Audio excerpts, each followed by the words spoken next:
Order! Order in my court! The gavel didn't just bang, it sounded like a gunshot. The entire courtroom froze. Just seconds before, a mistress, dressed in designer silk, had done the unthinkable. She had physically kicked the soon-to-be ex-wife right in front of the bench, laughing as the poor woman fell to the floor. The millionaire husband smirked, thinking his high-priced lawyers had already won. But he didn't know one crucial detail. He didn't know that the man sitting on the high bench, the terrifying judge with the cold grey eyes, was the woman's father. And he had just seen enough. Stick around, because this isn't just a divorce. It's an execution. The clinking of silverware against fine china echoed through the dining hall of the Sterling estate, a sprawling mansion in the hills of Connecticut that cost more than most people earned in 10 lifetimes. But for Elena Sterling, this wasn't a home. It was a prison wrapped in velvet and marble. Elena, wearing a faded grey cardigan that had seen better days, walked out of the kitchen carrying a heavy silver tray. On it was a bottle of 1995 Chateau Margaux and 2 crystal glasses. Her hands trembled slightly, not from the weight, but from the sight of the 2 people sitting at the head of the table. Her husband, Richard Sterling, CEO of Sterling Global, and a man whose net worth hovered around the $500 million mark, was laughing. He leaned back in his chair, his suit jacket off, tie loosened. Next to him, sitting in Eleanor's usual chair, was Jessica Marlowe. Jessica was everything Eleanor wasn't. She was loud, vibrant, and cruel. She wore a red dress that cost $5,000 and diamonds that glittered aggressively under the chandelier. She was Richard's personal assistant, a title that fooled absolutely no one, especially not the tabloids that had been running pictures of them together in Cabo for the last 3 months. Finally, Jessica sighed, rolling her eyes as Eleanor approached. God, Richard, is she always this slow? I could have flown to Paris and back in the time it took to uncork a bottle. Richard didn't even look at his wife. He just held out his glass. Just pour it, Elena, and try not to spill it this time. This rug is Persian. It's worth more than your life. Elena bit her lip, the metallic taste of blood familiar to her now. She poured the wine, her eyes fixed on the tablecloth. I'm sorry, Richard. The cork was stubborn. Excuses, Jessica sneered. As Eleanor reached across to pour Jessica's glass, the mistress moved her arm, just a fraction of an inch, but it was deliberate. Her elbow knocked Elena's wrist. The red wine splashed, not on the rug, but right onto the sleeve of Jessica's pristine white blazer. The silence that followed was deafening. You clumsy little idiot, Jessica shrieked, jumping up and shoving her chair back. The screech of the wood against the floor was piercing. Look what you did. This is custom Chanel. I didn't, Elena stammered, grabbing a napkin. You moved your arm. Don't you dare blame me, Jessica snapped. She snatched the napkin from Elena's hand and threw it on the floor. Then she turned to Richard, her eyes welling with fake tears. Richard, look at this. She did it on purpose. She's jealous. She's trying to humiliate me in your house. Richard stood up slowly. He was a tall man, imposing, with a jawline that could cut glass and eyes that held zero warmth. He looked at the stain on Jessica's jacket, then at his wife of 4 years. Elena, he said, his voice terrifyingly calm. Apologize. Richard, she hit my arm, Elena whispered, her voice barely audible. Please, you saw it. I said. Richard stepped closer, towering over her. Apologize to Jessica. Now, or you sleep in the garage. It wasn't the first time he had threatened her. Elena looked at Jessica, who was smirking behind her hand, her fake tears instantly gone.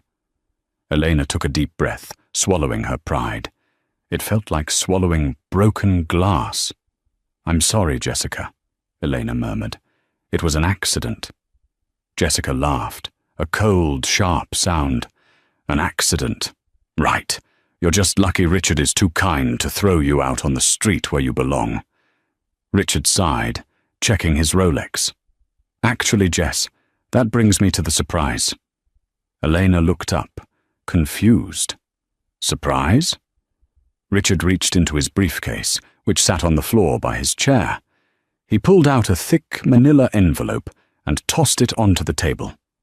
It slid across the polished wood and stopped right in front of Elena. "What is this?" she asked, her heart hammering against her ribs. "Freedom," Richard said, taking a sip of his wine. "For me. Those are divorce papers, Elena. I had my legal team draft them up this morning. I'm done. I'm bored of the mousy housewife act. I need someone who fits my image, someone like Jessica." Elena felt the room spin. "Divorce? But, Richard, I've done everything for you. I quit my job. I cut off my friends. I nursed you when you had that surgery last year." "And you were compensated," Richard cut in coldly. "You've lived in luxury. You ate my food. You wore the clothes I bought. But the ride is over." Jessica giggled, sipping her wine. "Read the fine print, sweetie. It's a prenup. A really, really tight one." Elena opened the envelope with shaking fingers. She scanned the document. Clause 4. Complete separation of assets. Clause 12. No alimony. Clause 15. Immediate vacation of the premises. "You're leaving me with nothing?" Elena whispered. "Richard, I have nowhere to go. My mother passed away 2 years ago. I sold my apartment to help fund your startup back when we met. Business is business," Richard shrugged. "You have until tomorrow morning to pack your things. Take whatever fits in 2 suitcases. Anything else stays. It's mine." "Tomorrow?" Elena choked out. "Actually," Jessica chimed in, checking her nails. "Ideally tonight. I have decorators coming in the morning. We're turning your sewing room into a walk-in closet for my shoes." Richard nodded. "She's right. Tonight is better. Get out, Elena." Elena looked at the man she had loved, the man she had sacrificed her own career for. She saw nothing but a stranger. "Fine," Elena said, her voice suddenly steady. A strange calm washed over her. It was the calm of someone who had nothing left to lose. "I'll go." "Good," Richard said, turning his back to her. "And don't take the silver." The rain in Connecticut that night was torrential. It battered the roof of the Sterling estate like rocks being thrown from the sky. Elena dragged 2 suitcases down the grand staircase. They were old suitcases, the ones she had brought with her into the marriage. They contained simple clothes, a few books, and a framed photo of her mother. She had left the jewelry. She had left the designer coats Richard had bought her for photo ops. She reached the foyer. The front door was massive, made of dark oak. Leaving so soon? Elena froze. Jessica was leaning against the doorway of the living room, holding a glass of champagne. Richard was behind her, scrolling on his phone, indifferent. "I'm leaving," Elena said quietly. Jessica walked over, her heels clicking on the marble. She looked at the suitcases. "Let me check." "What?" "I need to check them," Jessica said with a wicked grin. "Make sure you aren't stealing Richard's property." Before Elena could stop her, Jessica kicked the first suitcase over. She unzipped it and dumped the contents onto the floor. Cheap sweaters, underwear, and toiletries spilled out. Jessica kicked through the pile with her expensive heel. "Pathetic," Jessica laughed. "Primark? Target? God, you really were a stain on this house." She reached out and picked up the framed photo of Eleanor's mother. "Put that down," Eleanor said, her voice dropping an octave. "Don't touch her." "Or what?" Jessica taunted. She held the photo loosely. "Oops." She let it drop. The glass shattered against the marble floor. Elena stared at the broken glass. Something inside her snapped, but she didn't scream. She didn't attack. She simply knelt down, carefully picked up the photo, brushed off the glass shards, and placed it in her bag. She zipped up the suitcase. She stood up and looked Jessica in the eye.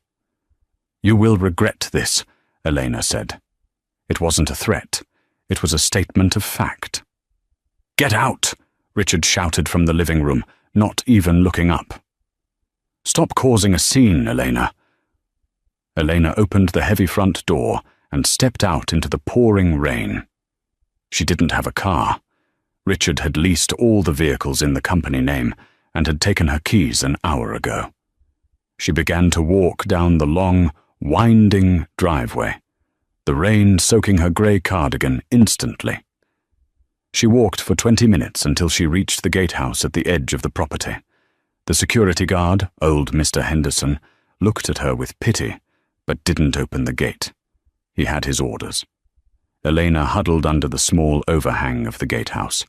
She reached into her pocket and pulled out a small, battered Nokia phone. It was a burner phone she had kept hidden for 3 years, ever since Richard started tracking her main phone.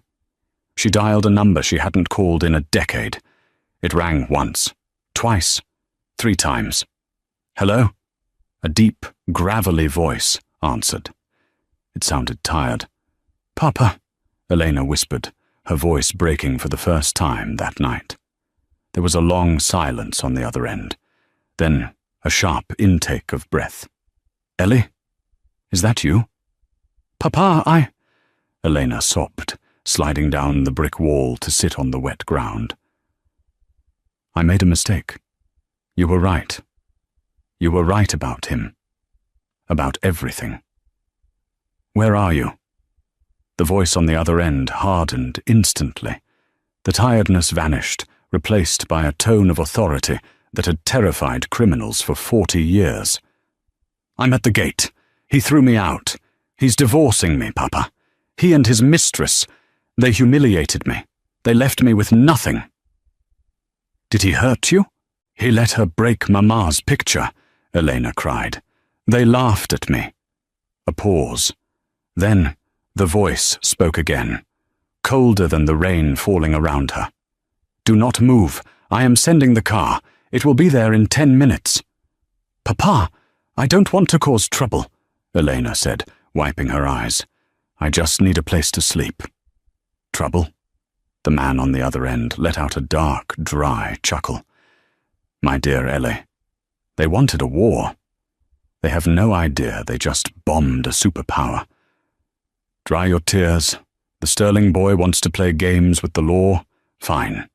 He's about to find out who writes the rules." The line went dead.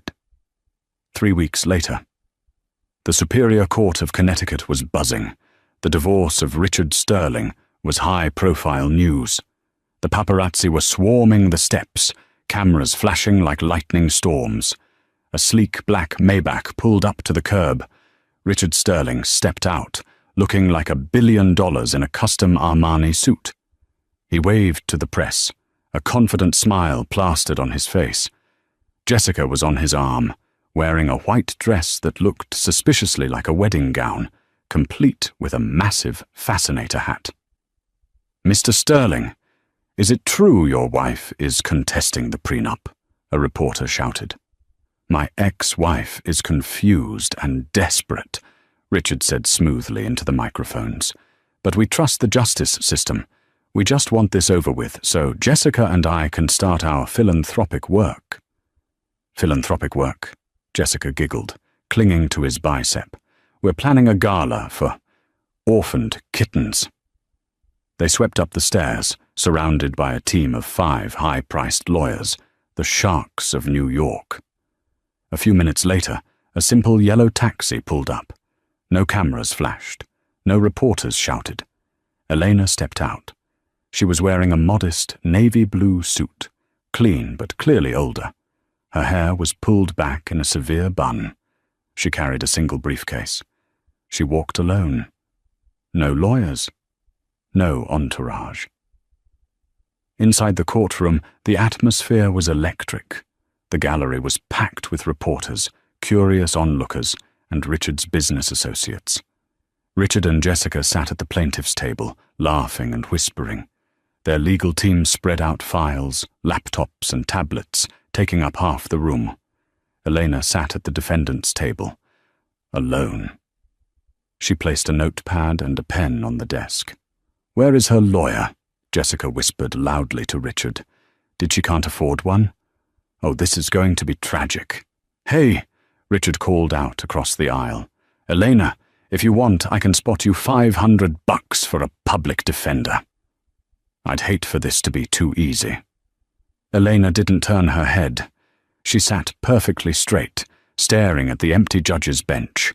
The bailiff, a burly man with a thick neck, walked to the front. He looked nervous. He glanced at the door behind the bench, then back at the crowd. "All rise," the bailiff shouted, his voice cracking slightly. "Superior Court is now in session. The Honourable Justice Vance presiding." Richard froze. He leaned over to his lead lawyer, a man named Marcus Thorne. "Vance? Who is Vance? I thought we paid off. I thought we requested Judge Miller." "Miller loves me. We golf together." "Miller called in sick this morning," Marcus Thorne whispered, frowning. "I don't know a Vance. Must be a visiting judge or a substitute." "Is he buyable?" Richard asked under his breath. "Everyone is buyable, Mr. Sterling," Thorne smirked. The door opened. The room went silent as the judge walked in. He was an older man, perhaps in his late 60s, but he moved with the power of a linebacker. He wore the standard black robes, but there was something different about him. He didn't just walk, he marched. He had steel-grey hair cut short, a neatly trimmed white beard, and a face that looked like it had been carved out of granite. He climbed the steps to the bench and sat down. He didn't look at the files. He didn't look at the lawyers. He looked straight at Richard Sterling.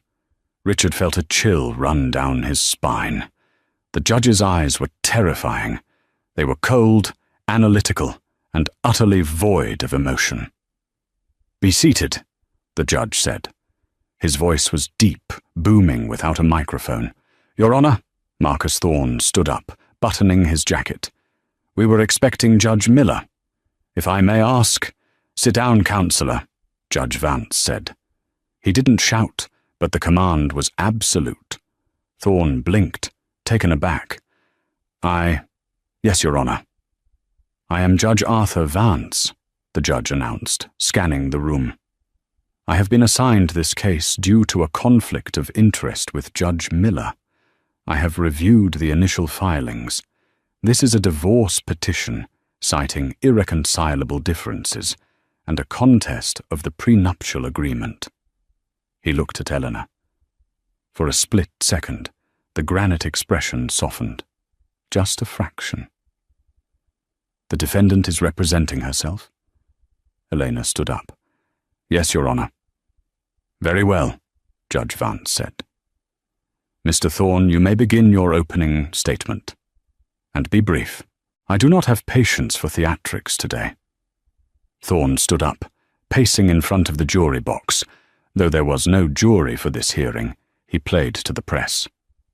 "Your Honor," Thorne began, using his best radio voice, "we are here to dissolve a marriage that was, quite frankly, a fraud.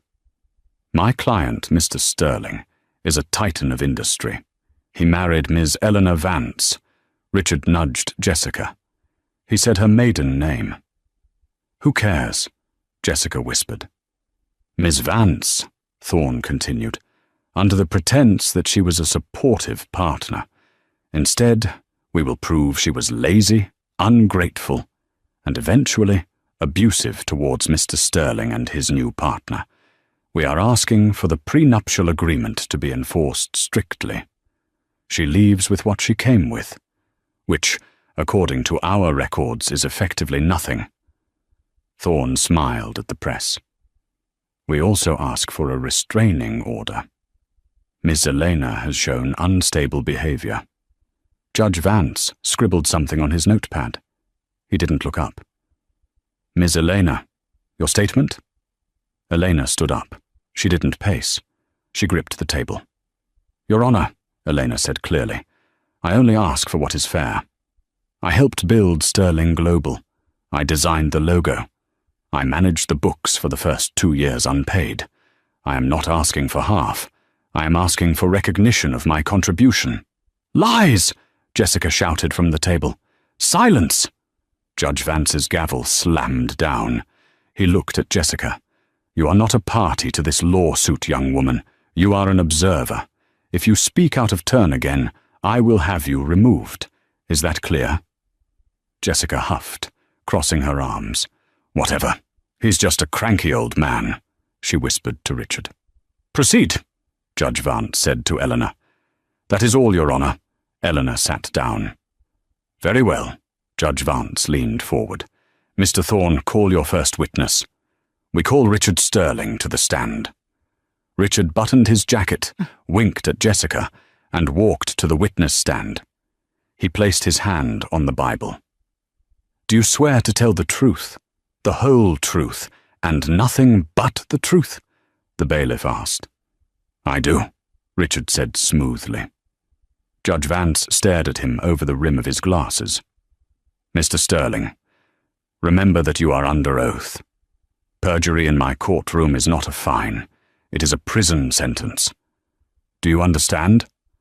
I understand, Your Honor, Richard chuckled dismissively. But the truth is on my side.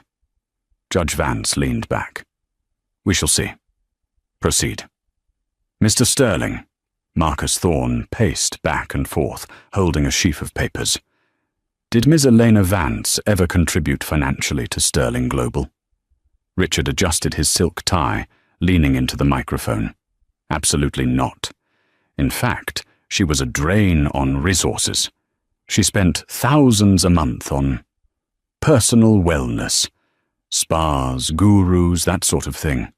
I worked 18-hour days while she was getting massages. A ripple of murmurs went through the gallery. Eleanor sat silently, her face pale, writing furiously on her notepad.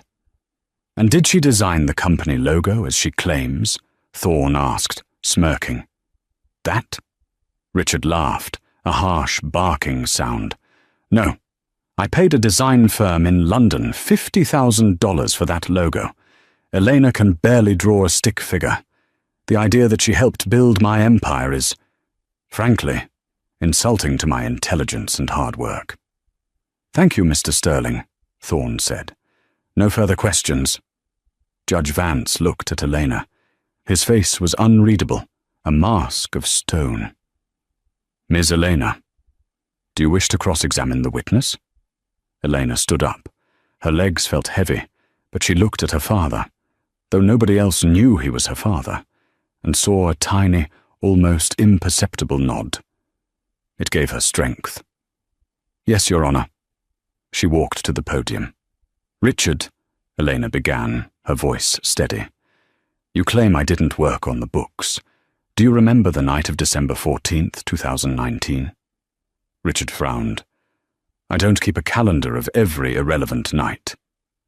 That was the night the IRS audit came through, Elena said loudly, turning to the gallery. You were panic-stricken. You were crying on the kitchen floor because your previous accountant had messed up the payroll taxes. Who stayed up for 3 days straight, refiling 3 years of tax returns to save you from prison. I hired a consultant, Richard stammered, looking at his lawyer. What was the consultant's name? Elena pressed. I don't remember. It was years ago. Was the consultant's name Elena Sterling? She asked. And is it true that you promised me 10% of the company stock in exchange for fixing that mess? A promise written on a napkin? Objection! Thorne shouted, jumping up.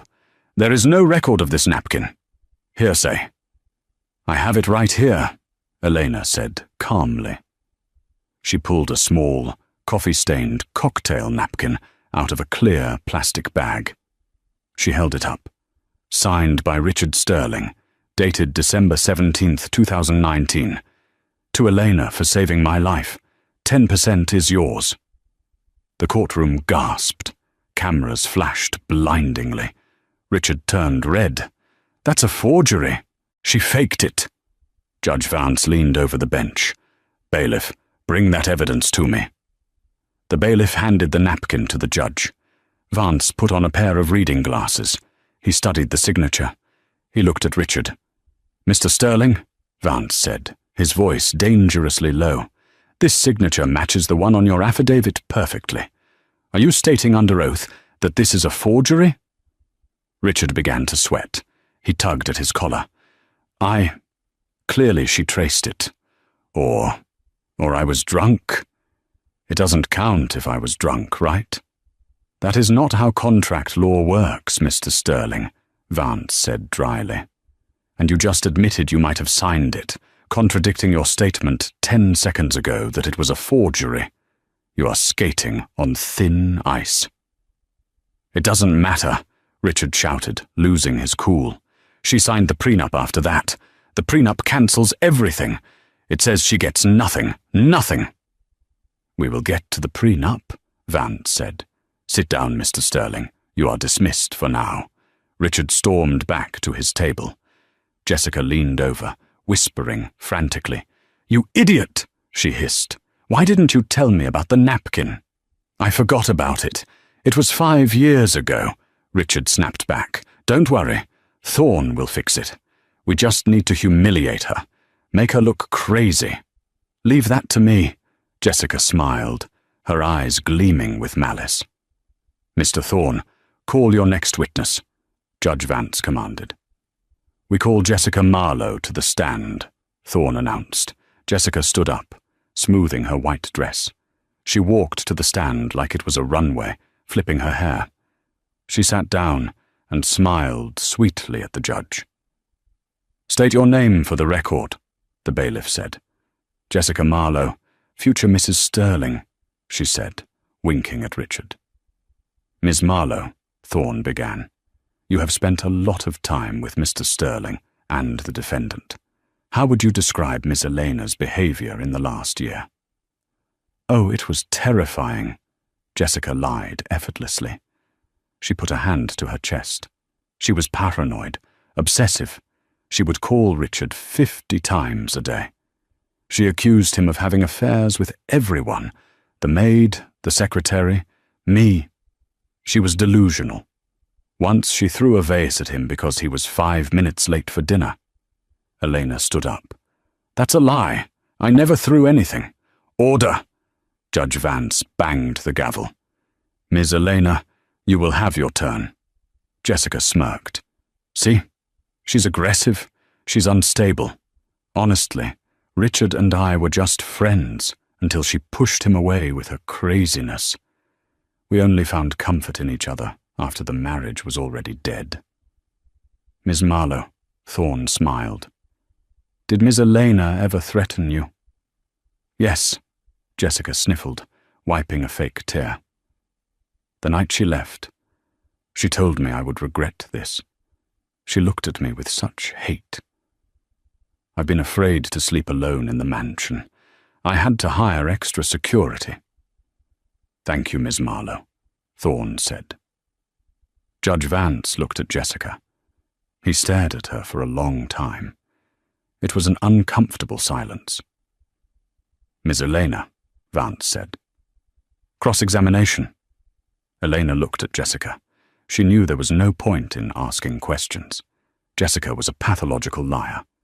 Elena simply shook her head. No questions, Your Honor. The truth is obvious. Very well, Vance said. The court will take a 15-minute recess before we review the financial assets. Everyone remain in the building. Judge Vance stood up and exited through the door behind the bench. The bailiff relaxed. The courtroom broke into chatter. This was the moment everything changed. The judge had left the room, but the stenographer was still typing, and the cameras in the back were still rolling, though the audio feed to the TV stations was cut for the break. Elena remained at her table, organizing her papers. She was exhausted. Her hands were shaking. She reached for her water bottle, but it was empty.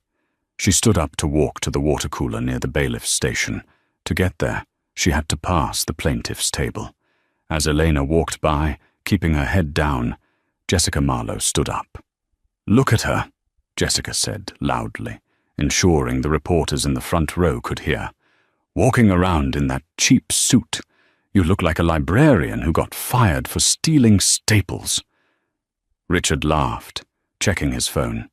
"Babe, don't waste your breath. She's history." Elena stopped.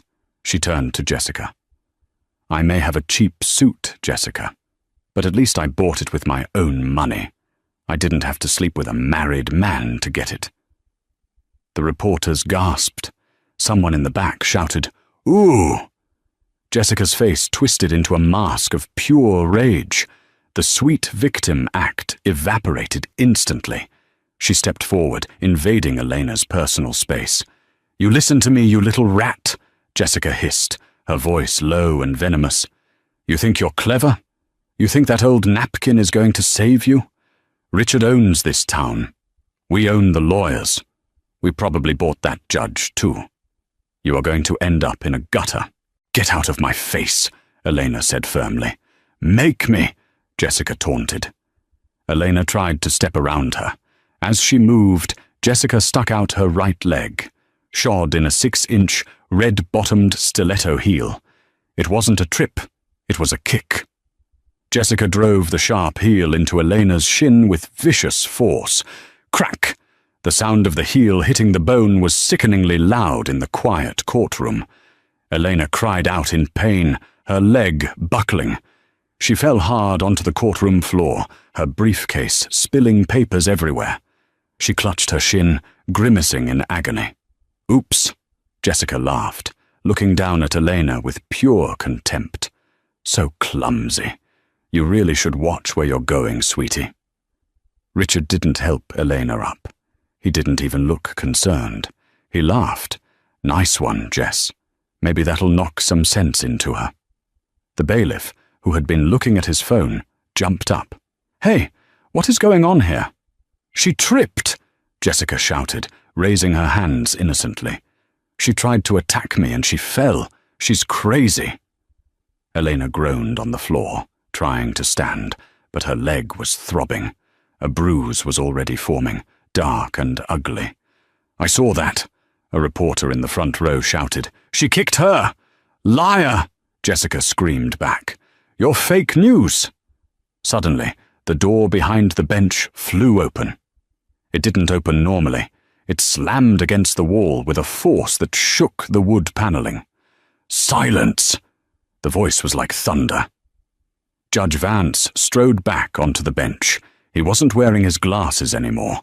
His face was a terrifying shade of red, his eyes blazing with a fury that made Richard Sterling's blood turn to ice. He didn't sit down. He stood at the towering podium, looking down at the scene like an avenging god. "Bailiff!" Vance roared. "Lock the doors! Nobody leaves this room! Nobody!" The bailiff scrambled to the double doors and threw the bolt. The click echoed through the silent room. Jessica looked up at the judge, confused. "Excuse me? You can't lock us in here. I need to go to the bathroom. And this woman just tried to assault me." Judge Vance pointed a finger at Jessica. The finger was trembling with rage. "You—" Vance's voice dropped to a whisper that was somehow louder than a scream. "I saw everything. I was watching the security feed in my chambers." Jessica's face went pale. It was an accident." "It was battery," Vance shouted. "You just assaulted a litigant in my courtroom, in front of the bench, and then you laughed." Richard stood up, trying to regain control. "Your Honor, let's calm down. Emotions are high. My fiancée is under a lot of stress. I'm sure we can settle this with a fine." "A fine?" Vance looked at Richard as if he were a cockroach. "You think money fixes this? You think your money fixes everything?" "It usually does," Richard muttered under his breath, arrogant to the end. Vance slowly sat down. He picked up his gavel. He didn't bang it. He held it like a weapon. "Bailiff," Vance said, his voice deadly calm. "Take Miss Marlowe into custody immediately. Charge her with contempt of court and assault causing bodily harm." "What?" Jessica shrieked as the bailiff moved towards her, pulling out handcuffs. "Richard, do something! He can't arrest me. I'm wearing Chanel." "Don't touch her," Richard shouted, stepping in front of the bailiff. "Do you know who I am? I will have your badge. I will have this judge disbarred." Vance smiled. It was a terrifying smile. "Oh, Mr. Sterling, you want to threaten me? Please, continue. I am adding obstruction of justice to the list. Bailiff, if he interferes, arrest him too." The bailiff, a man who had worked for Judge Vance for 20 years and feared him more than God, shoved Richard aside. He grabbed Jessica's wrists. Click, click. The handcuffs were on. "Richard!" Jessica screamed, struggling. "Get them off! This hurts!" "Sit her down in the jury box," Vance ordered. "She is not leaving until I am done with her." The bailiff shoved a weeping, furious Jessica into the jury box. Vance turned his eyes to Eleanor, who was being helped into a chair by a kind stenographer. "Miss Elena," Vance said, his voice softening dramatically. "Are you badly injured? Do you require a paramedic?" I think I'm okay, Your Honor," Elena said, wincing. "Just a bruise. I can continue." "You are a strong woman," Vance said. "Stronger than these two deserve." He turned back to Richard, who was now standing alone at his table, looking flustered but still defiant. "Now," Vance said, opening a new file folder on his desk. "Mr. Sterling, you mentioned earlier that you didn't know who I was. You were expecting Judge Miller." "Yes," Richard snapped, adjusting his suit. "And when I call my lawyers in New York, you're going to regret this grandstanding. You're just a small-town substitute judge." "A substitute," Vance mused. "That is true. I usually preside over the federal appellate court in D.C. I only came back to Connecticut for a special reason." Richard paused. Federal appellate? That was big league. "What reason?" Richard asked suspiciously. Judge Vance reached into his robe. He pulled out a photograph. It was the same photograph that Jessica had smashed on the floor of the mansion. A copy of it. A picture of an older woman holding a baby. "I came back," Vance said, "because my daughter called me. She told me she was in trouble." Richard looked at Elena, then at the judge. He looked at the nameplate. Judge Arthur Vance. He looked at the docket. Sterling versus Vance. The color drained from Richard's face. It happened slowly, then all at once. He turned ghostly white. "Vance," Richard whispered. "Elena. Vance." "That's right," the judge said, leaning forward. "You never asked about her family, did you, Richard? You were too busy talking about yourself. You knew her mother died. But you never asked about her father. You assumed he was dead or a nobody." Vance stood up again. "I am Arthur Vance, and you arrogant, abusive little man, have been tormenting my little girl." The courtroom erupted. The reporters were on their feet. This was the scoop of the century. Jessica from the jury box stopped crying. She stared at Elena with her mouth open. "Your dad?" Elena looked at Richard, tears streaming down her face. Not of sadness, but of relief. "I told you, Richard. I told you that you would regret this." Richard stammered, his hands shaking violently. "Your Honor. Arthur. Sir, I didn't know. If I had known, if you had known, you would have sucked up to me," Vance spat. "You would have treated her like a princess to get to my connections. That is why I stayed away. That is why she used her mother's name professionally, to see if you actually loved her." Vance picked up the prenup agreement, the document Richard had been waving around like a shield. "You want to enforce this prenup?" Vance asked, holding it up. Maybe we can renegotiate," Richard squeaked. "Oh, we will enforce it," Vance said. "I read it very carefully during the recess, especially Clause 14, Section B." Richard looked confused. "Section B? The Infidelity and Abuse Clause," Vance read aloud. "If either party is found to have committed adultery or physical abuse against the other, the prenuptial agreement is voided, and the offending party forfeits 75% of marital assets." Richard's knees gave out. He grabbed the table to stop from falling. That's not in there. My lawyers wrote it." "Your lawyers are idiots," Vance said. "Or maybe, just maybe, I had a little chat with your senior partner 20 years ago and taught him everything he knows. This is a standard ironclad clause, Richard, and your mistress just kicked my daughter in open court. That is abuse, and you admitted to the affair on the stand."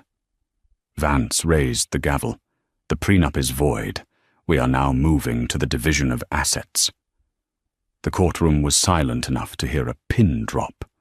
Richard Sterling, a man who had graced the cover of Forbes and Fortune, looked like a child whose favorite toy had just been thrown into a wood chipper. He gripped the edge of the defendant's table, his knuckles white. "You can't do this," Richard whispered, his voice cracking. "This is a conflict of interest. You're her father. This is a mistrial." Judge Vance leaned back, interlacing his fingers. "Actually, Mr. Sterling, under state law section 400 tusu, a judge is only required to recuse themselves if there is a financial interest or if an objection is raised before the proceedings begin. You didn't raise an objection. You were too busy mocking the defendant. And as for conflict, I am simply enforcing the contract you signed." Vance put his glasses back on. "Now let's do the math. The total value of the marital estate is estimated at 450 million torses.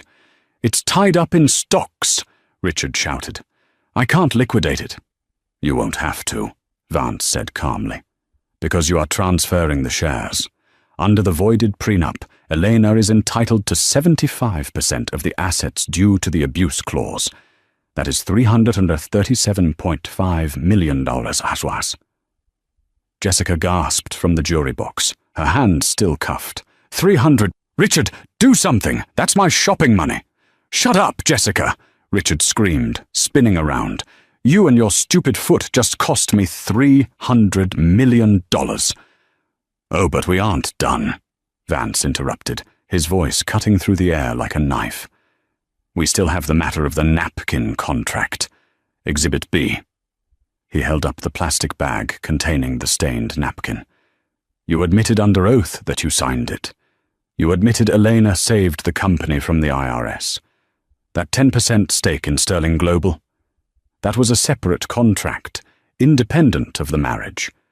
And since the company has grown since 2019, that 10% is now worth, what would you say, Mr. Sterling?" Richard slumped into his chair. 50 million, he croaked.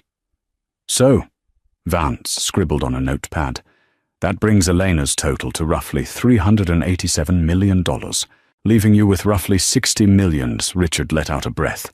Okay, 60 million. I can live with 60 million. I can rebuild. I'm a genius. I'm not finished," Vance boomed. Richard froze. "We have to discuss punitive damages," Vance said, his eyes narrowing, "and criminal fraud." "Fraud?" Richard squeaked. "When you submitted your financial affidavit to this court this morning," Vance said, waving a document, "you listed your offshore accounts in the Cayman Islands as business expenses. But upon review during the recess, my clerks are very fast, we found that these accounts were used to purchase personal items, specifically a $2 million diamond necklace for Ms. Marlowe and a $5 million villa in Tuscany." Vance looked at Jessica, Nice villa, by the way. I hope the Italian police enjoy it." You looked at the offshore accounts?" Richard asked, terrified. "I am a federal judge, you imbecile," Vance growled. "I have clearance levels you don't even know exist. I saw the transfers. That is tax fraud. That is perjury. And that is dissipation of marital assets." Vance slammed his hand on the desk. "I am seizing the remaining 60 million tolos to cover the fines, back taxes, and punitive damages for emotional distress caused to my daughter." "You're taking it all!" Richard screamed, tears finally spilling down his face. "You're taking everything?" "Not everything," Vance corrected him. "You still have your debt. The mortgage on the Sterling estate is in your name, I believe. And since Elena is taking the house as part of the settlement, she will own the property. You, however, will retain the liability for the outstanding loans you took out against the company last week. I believe it's about $15 million in debt." Richard fell to his knees. It wasn't a figure of speech. He literally collapsed onto the dirty courtroom carpet. "I'm ruined. I'm bankrupt." "And you, Ms. Marlowe?" Vance turned his gaze to the jury box. Jessica looked up, her mascara running down her face in black streaks.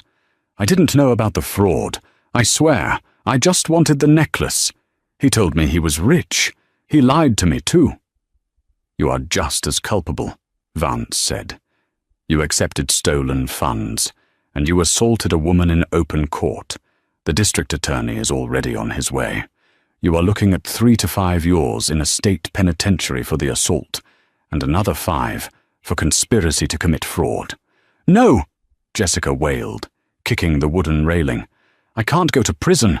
Orange makes me look sallow." "You'll get used to it," Vance said coldly. He turned back to Eleanor. She hadn't said a word. She just watched. She watched the man who had tormented her, who had called her useless, who had thrown her out in the rain, crumble into a sobbing mess on the floor. "Ms. Elena," Vance said gently. "Is this judgment satisfactory?" Elena stood up. She picked up her briefcase. She looked at Richard, shivering on the floor. "One more thing, Your Honor," Elena said. "Name it," Vance replied. "The dog," Elena said. "Baxter, the golden retriever. Richard locked him in the kennel because he shed on the Persian rugs. I want the dog." Richard looked up, snot running from his nose. "Take the damn dog, take it all." "Granted," Vance banged the gavel. "Judgment for the defendant. Court is adjourned." The scene outside the Connecticut Superior Court was nothing short of a media frenzy. The news had leaked from inside the locked courtroom before the doors even opened. The headline was already trending on every social media platform. "Billionaire bankrupted by secret father-in-law judge." Helicopters circled overhead, chopping the air, while news vans blocked the streets for 3 blocks. The heavy oak doors of the courthouse finally groaned open, and the crowd surged forward against the police barricades. First came Jessica Marlowe. If her entrance that morning had been a walk of pride, her exit was a march of shame. She was still wearing the white wedding-style dress, but it was now wrinkled and stained with sweat. Her wrists were bound tightly in steel handcuffs behind her back. 2 grim-faced officers gripped her arms, marching her down the stone steps. "Get off me!" Jessica screamed, thrashing against the officers. She looked wildly at the cameras, desperate to spin the narrative. "I'm a victim. He lied to me. Richard Sterling told me he was divorced. I didn't know anything about the fraud. Do you know how many followers I have?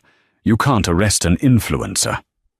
"Watch your head, ma'am," the officer said dryly, shoving her into the back of a squad car. "My dress!"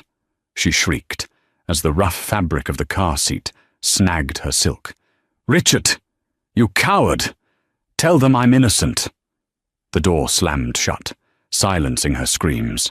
The cruiser's lights flashed, red and blue reflecting in the puddles, and it sped away, carrying the wannabe socialite to a very different kind of gated community.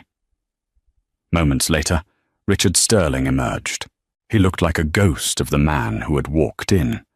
His custom Italian jacket was gone, left behind on the courtroom floor.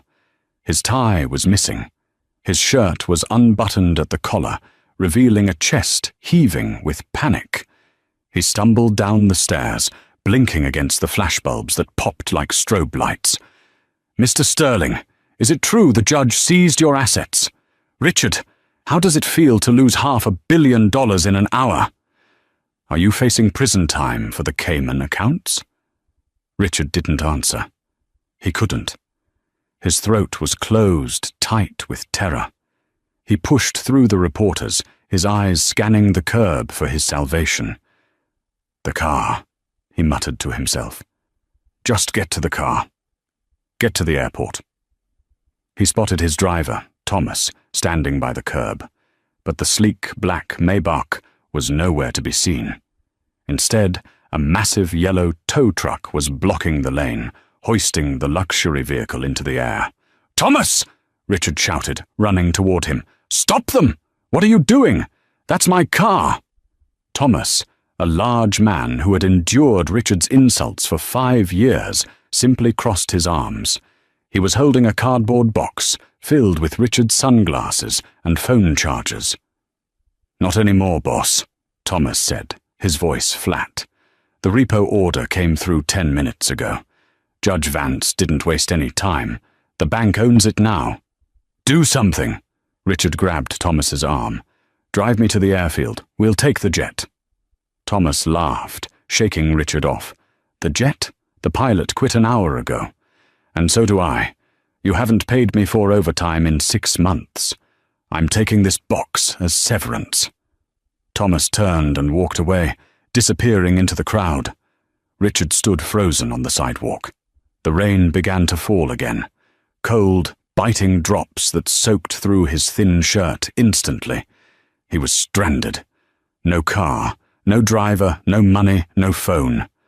The crowd suddenly went quiet. A hush fell over the chaotic street. At the top of the courthouse stairs, Elena appeared. She didn't look like a cast-aside wife anymore. She looked like a queen. She stood tall, her shoulders back, holding her simple briefcase. Beside her stood Judge Arthur Vance. He had removed his judicial robes, revealing a trench coat that made him look like a noir detective. He opened a large black umbrella and held it tenderly over his daughter's head. "Ready, Ellie?" Vance asked quietly. "I'm ready, Papa." She smiled. They walked down the stairs together. The reporters parted like the Red Sea. No one shouted questions at them. The dignity radiating from the pair commanded absolute silence. Richard saw them. He saw the woman he had called mousy and useless. He saw the strength in her face that he had never bothered to notice. Desperation clawed at his chest. He realized with a sickening jolt that she was his only lifeline. "Elena!" Richard cried out, his voice cracking. He lunged forward, breaking the line of the crowd. Judge Vance stepped in front of his daughter instantly, his eyes narrowing into dangerous slits. He didn't say a word. He just stared at Richard with the same look he used to sentence murderers. Richard skidded to a halt, terrified. "Elena, please," Richard begged, talking over Vance's shoulder. Rainwater dripped from his nose, mixing with his tears. "Wait. Just listen to me." Elena placed a hand on her father's arm, gently lowering his guard. "It's okay, Papa. I want to hear this." She stepped forward, stopping just out of reach of Richard's grasping hands. "Richard," she said. Her voice wasn't angry. It was indifferent, which was worse. "Elena, look," Richard stammered, wiping his face. I know today was bad. I know I messed up. But think about the history. Think about the company. I'm the face of Sterling Global. If I go down, the stock tanks. You lose money too." He forced a smile, trying to summon his old charm. "We were a team, right? You and me? The visionary and the supporter. We can fix this. I can fire Jessica. I'll testify against her. I'll do whatever you want. Just don't leave me here with nothing. We can rebuild." Elena studied his face. She looked at the man who had promised to love her forever, the man who had laughed when his mistress kicked her. "Rebuild?" Elena repeated softly. "Richard, you don't build things. You take them. You took my time, you took my love, and you tried to take my dignity." She reached into her purse. Richard's eyes lit up with pathetic hope. Was she writing a check? Was she giving him a credit card? Elena pulled out her wallet. She removed a single, crumpled $5 bill. "What is this?" Richard whispered, staring at the money. "Earlier today, inside that building, you offered me $500 for a lawyer," Elena said, her voice carrying clearly through the silent crowd. "You thought my worth was something you could buy with pocket change." She tossed the bill at him. It fluttered in the wind, hitting his wet chest before landing in a dirty puddle at his feet. "This is for the bus, Richard," Elena said coldly. "Though I hear the fare is only $2.50. Keep the change. You're going to need every penny where you're going." "Elena, no." Richard reached out.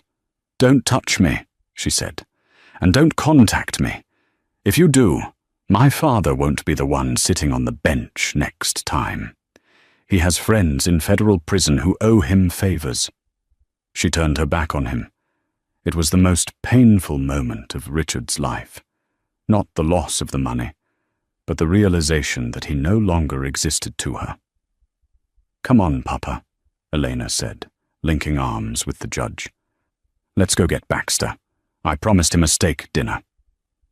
"I think Baxter would prefer the filet mignon," Vance chuckled, the warmth returning to his voice as he guided her toward a waiting town car that had just pulled up. "And I have a bottle of 82 Margot in the cellar that needs opening, properly this time." They slid into the warm, leather interior of the car.